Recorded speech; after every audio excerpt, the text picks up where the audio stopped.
Hello and welcome back to SJ Cartier Limited Convos. And today I'm basically going to give some points as to why I don't vote, and whether you follow me or subscribe to me already or not. I'd like you to leave a comment as to where you stand with regards voting. Do you vote? Why do you vote? And if you don't vote, why don't you vote? Just to get like some understanding of the general public's opinion, anyway. But today, right now in this video, we're gonna focus on my points as to why I don't vote. And I've actually put a few bullet points down here before, and I'm just going to go through the bullet points, and they're not going to be in any particular order, as one's more the reason why I don't than the other, because all of them play their own parts as to why I don't. And I hope this gives you a little informative understanding of me, and also gives you something to think of as the general public, as voters, as we all live in this country and we all actually want the best for the country, and the people who are in power do have a lot of control over a lot of things that go on in this country. So first of all, let me lean forward a little. One of my first points is whoever is in power will have their own point of view and incentives as to why they would focus on particular topics. And what I mean by that is basically, depending on the person who is in power and what their own thought plan of life is to themselves, will then kind of focus on, will make their focus be on particular areas, which doesn't help if you are not a very open-minded person, because you're only going to be thinking one-minded for yourself and your people in your head, whereas you won't really be willing to be open to a lot of other opinions and ideologies, because you're stuck with what you believe is the right idea, which can be a very dangerous leadership, let's say. So, for instance, I'll give you an example. If someone has had a family member or a loved one die from cancer, and there is a talk of putting more money into cancer or putting more money into, and I don't want to compare it like to say public transport, but I'm going to use public transport as an example. But if they felt like they were someone that has had a loved one die from cancer, they would be more focused on the cancer. Whereas if someone is got a variety of people that have issues when they are travelling on public transport, but have never had someone close to them be connected to cancer or passed away from cancer, their mindset may be more focused on the public transport side of things, which is then dependent on the person in power. So as I say, depending on the person who is giving the directions and showing us which way to go, depends on what we would focus on in that term. Yeah. So another point to that is, to why I don't, is they only are seen when it comes to voting time. And what I mean by that one is, when you live in your local area, you will see a lot of your possible local MPs around. You'll see them attending a lot of events. You'll see them participating in certain things and giving certain talks and trying to do charitable things. But we all recognise this is time of vote. So everybody's doing their utmost in the time of, oh, we need to promote ourselves and show we are the influential type to be leading our town, our city, our department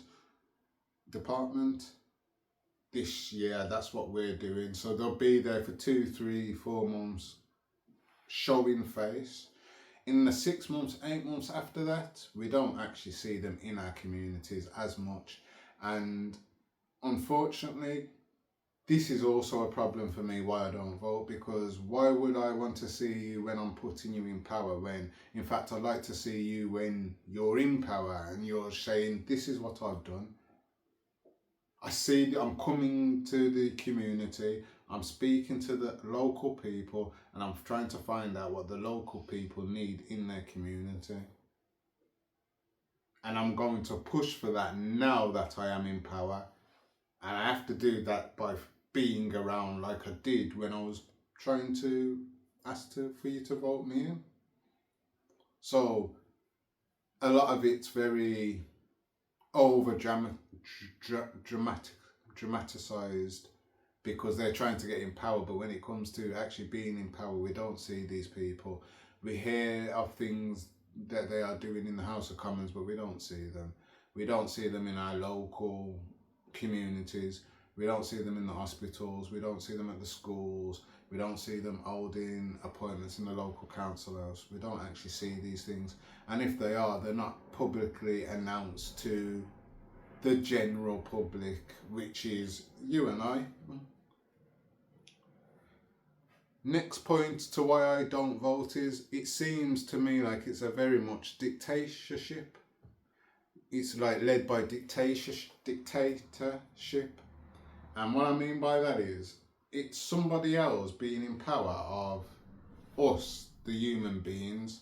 And when I actually, I'm going to put 2 points in together here because they quite correlate with each other. My next point was going to be they are supposed to be accountable to the public, us. So if we disagree with what our politicians are doing, we as the public are allowed to hold them accountable because they work basically for us and they are trying to serve us as the people and be the spokespeople for us as the people. And if we disagree with the decisions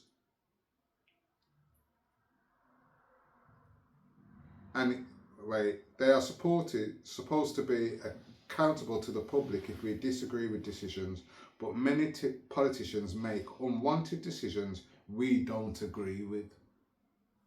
So if these are the people that are supposed to be leading for us and speaking for us in that per se, because remember, the politicians in a lot of terms hold a lot more say than the royal family in what this country, a lot of the ingoings of what happens with this country. So as the people, they work for us basically. If we overstand that, it's like the police act like we're supposed to be fearful of them when in fact you are supposed to serve the people. Yes, we understand you originally were a slave, you worked for the slave owners and you were protecting lands, and that's why policing came out. But we're not focused on that today. We're focused on the fact that the politicians supposed to work for us and do the best duties they can for us as the public, the normal human being who lives a day-to-day life in the community of the United Kingdom. England, let's focus mostly on England, yeah? And when we realise that that power they have is basically a dictatorship, because when we say we disagree with what their decisions are, they still do what they want to do. Because of one of my original points, they have their own inner feelings of what they want themselves. They're not just serving the people, they are serving themselves first before they serve the people. And if we disagree, aren't we supposed to get them out? Aren't they supposed to be out if the 60%, 70% of the nation are disagreeing with the decision today? And I'm not going to focus on any points particularly, but that could be down to the wages of nurses. Should we be arguing with the wages of people that take care of a numerous amount of people on a day-to-day basis? They save the amount of lives, they birth how many amount of lives. And Remember that point there, as I say with the nurse. Should we be focused more on, should we be arguing with how much nurses get paid when they save lives and they birth lives? Should we be arguing about an extra few pounds? Should we? Where could we actually find that money? So yeah, they are supposed to be accountable to us, but they never are held accountable, even when we are holding them accountable.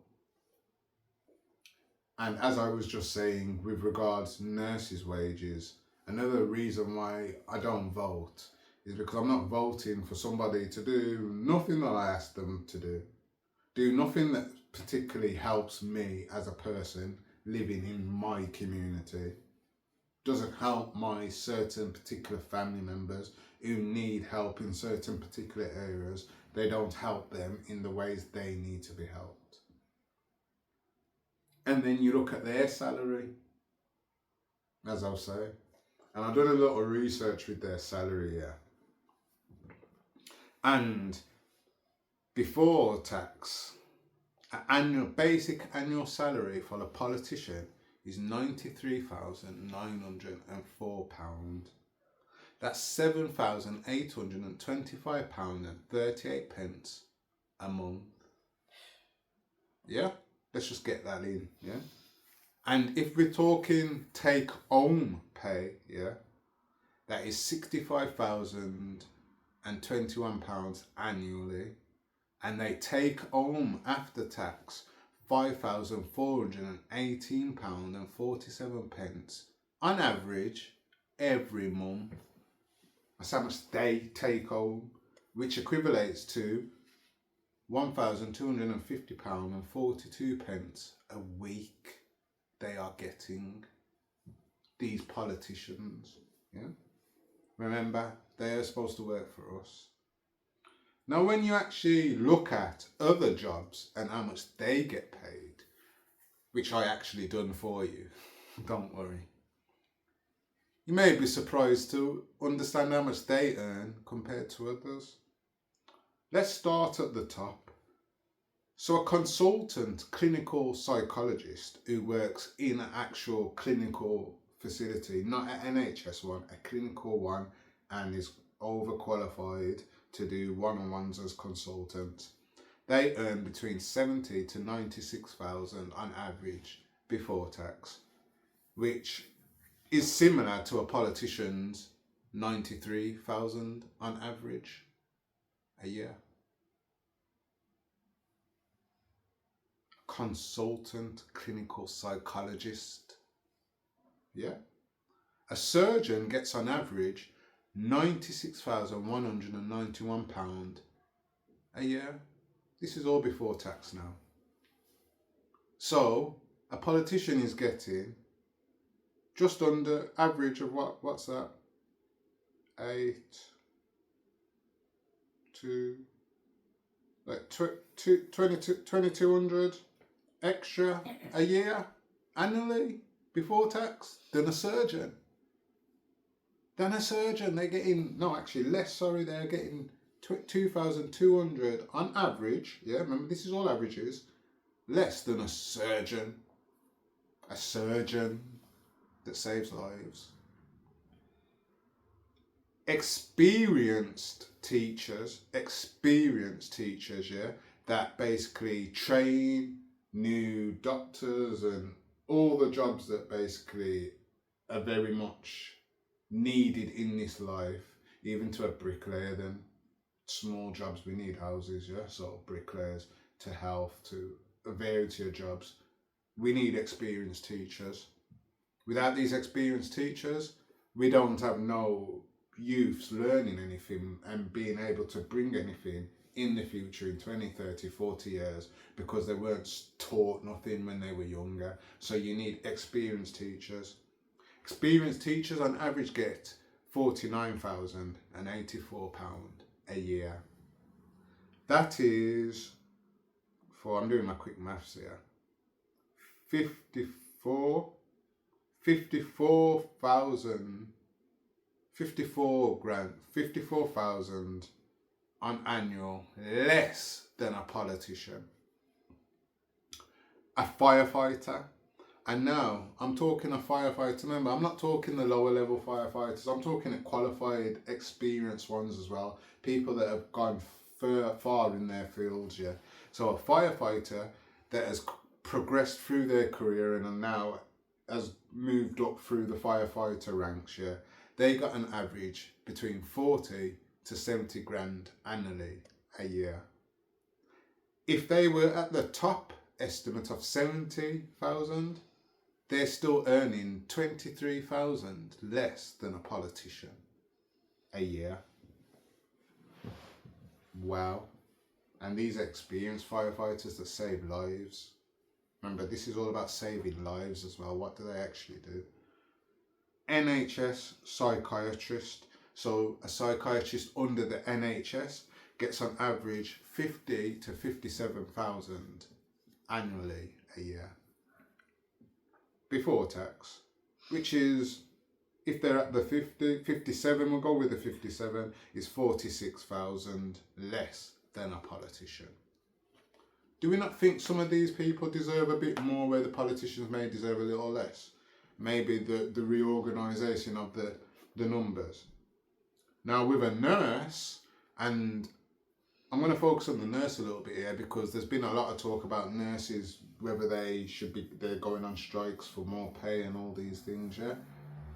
Their average at the moment, which is the least at the moment so far, is 33 to 35 grand, 35 grand a year annually, which, if it's 35, is a 58,000 annually less than a politician gets.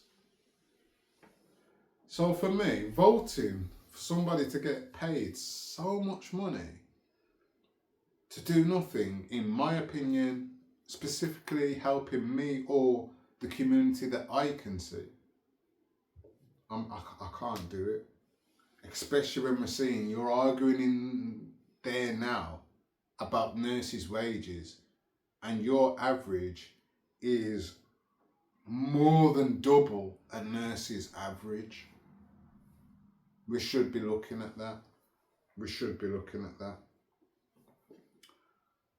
Another, and I say this is my final point now, why I don't actually vote, is the lack of mix of ethnic backgrounds within these politicians and politics. And I'm not going to judge the small percentage of the ones that are there, but I don't think they're really the cultured ones that we are there, but they are cultured because they are black or they are Asian or they are from whatever. That's my misjudgment or judgment because I don't know what they do. But I'm going to give you some numbers now of how many people were actually in the House of Commons. And I got these from government websites, yeah. Like when I do my little research, it comes out a bit more organised.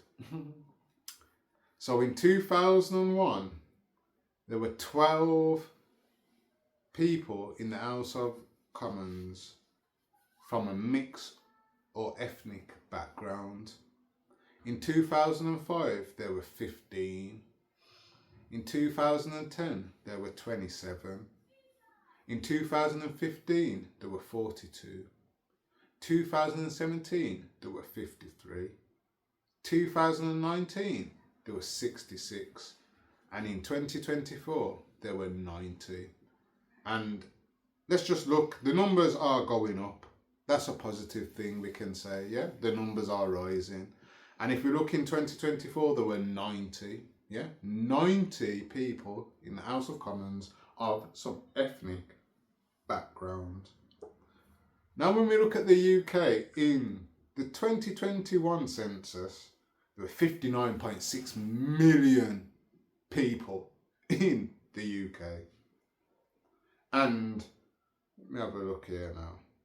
The percentages are broke down here. Now, baby girl, I'm going to need you to look on the screen and tell me if the phone can be seen perfectly, like what's on the camera. Needs to be closer. Closer. Not really, it's very small. Is it very small? Yeah. Okay, wait.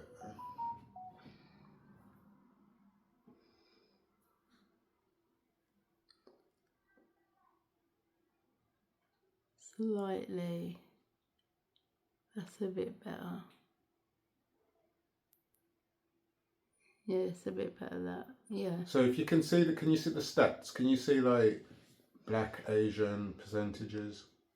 Can it I be can read? see it sort of, but that's in the way. So yeah, I can see. Hold on. Bit nearer.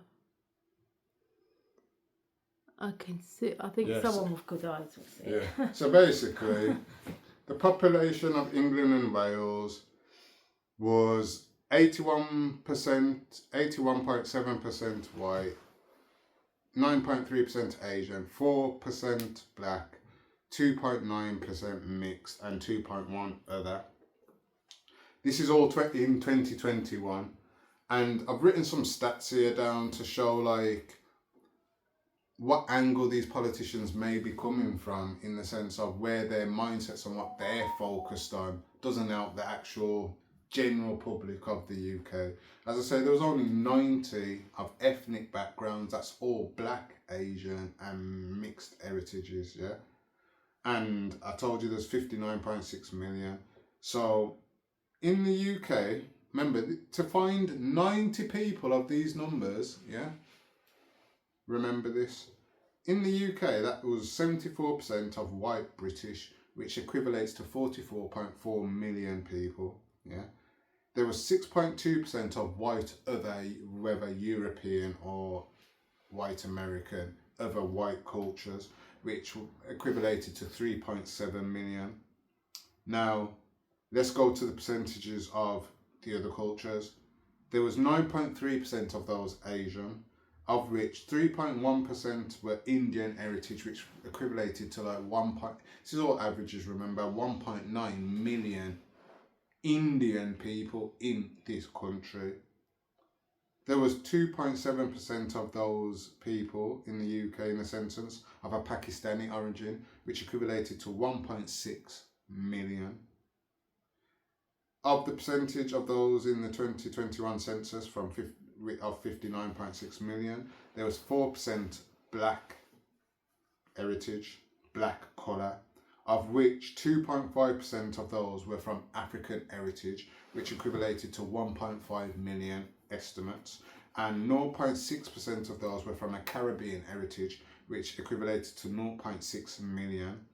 And then there was a 2.9% of mixed heritage, which may be mixed white Asian, mixed white black Caribbean, mixed white African, mixed black African, whatever mixed they were mixed of two other cultures. That equivalated of 2.9% of them, which was 1.7 million. And there was a 2.1% of other nations, including Arabs, which equivalated to an average of 1.3 million. So when we actually look at those numbers, and I'm just going to look at the Asian, black, and mixed cultures, yeah? I'm not going to class it the white other, which is white European, but actually I'm going to class them because, because it's an ethnic. No, I'm not going to class them. So when we look, 1.9 plus 1.6 is 3.5, 4, 5, 5.6, 6.6, 7.3. So that's like 7.3 million people in the UK of an ethnic background. And to get in the House of Commons, there's only been 90 of us allowed. 90 of us allowed. How much did I say again? I can't even remember. It was millions of people. There's only 90. 90. And for a country that is so, yes, it is more white British, but for a country in the times it is now, I think it's quite shameful that in politics there is not more of a mixture of ethnic backgrounds, and they represent the ethnic areas they come from. So I can understand, like, we may go to Birmingham and find more black politicians, but then are all these black politicians, is there enough black politicians in Birmingham that are being put forward and actually allowed to be employed as MPs become Parliament.